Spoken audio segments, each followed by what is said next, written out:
Hello everyone, যাদের ওয়েস্ট বেঙ্গল পুলিশের constable এবং এসআই মেন্স এবং SSC group C group D পরীক্ষা রয়েছে, তাদের জন্য সায়েন্স থেকে একটি গুরুত্বপূর্ণ টপিক নিয়ে চলে এসেছি। টপিক হচ্ছে ডিএনএ। ডিএনএতে আমরা জানি যে 4টি বেসিস রয়েছে, অর্থাৎ অ্যাডেনিন, গুয়ানিন, থিয়ামিন এবং সাইটোসিন। জানতে চাওয়া হয় যে অ্যাডেনিন থিয়ামিনের সঙ্গে কয়টি হাইড্রোজেন বন্ধন দ্বারা যুক্ত থাকে এবং গুয়ানিন সাইটোসিনের সাথে কয়টি হাইড্রোজেন বন্ধন দ্বারা যুক্ত থাকে। এখানে দেখো একটি ডায়াগ্রাম এঁকেছি এবং এই ডায়াগ্রামে ডিএনএ ডায়াগ্রামে আমি দেখাতে চেয়েছি এ এর সঙ্গে টি এর 2টি হাইড্রোজেন বন্ধন এবং জি এর সঙ্গে সি এর 3টি হাইড্রোজেন বন্ধন রয়েছে। ঠিক আছে, তো এই যে হাইড্রোজেন বন্ধনগুলো রয়েছে এটি আমরা ট্রিকের সাহায্যে জানবো।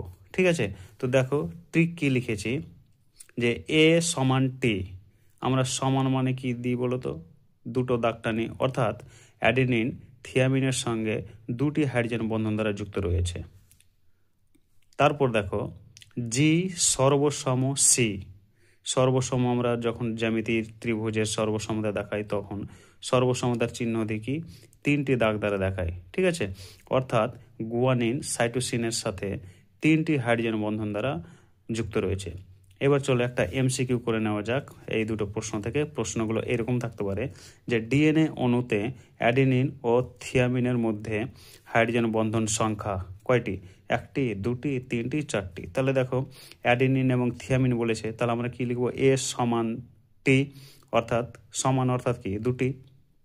আবার ডিএনএ অণুতে গুয়ানিন ও সাইটোসিনের মধ্যে কয়টি হাইড্রোজেন বন্ধন রয়েছে?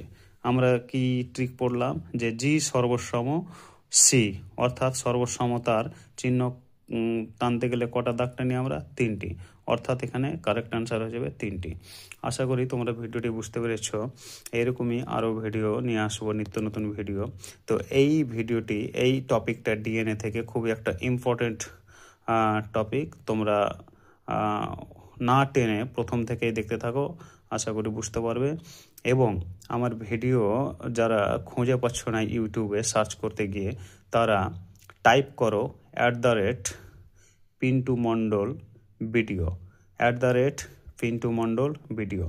এটি সার্চ করলেই আমার ইউটিউব চ্যানেলের লিঙ্ক তোমরা পেয়ে যাবে এবং সেখানে সমস্ত ভিডিও দেওয়া রয়েছে, তোমরা ইজিলি অ্যাক্সেস করতে পারবে। ধন্যবাদ।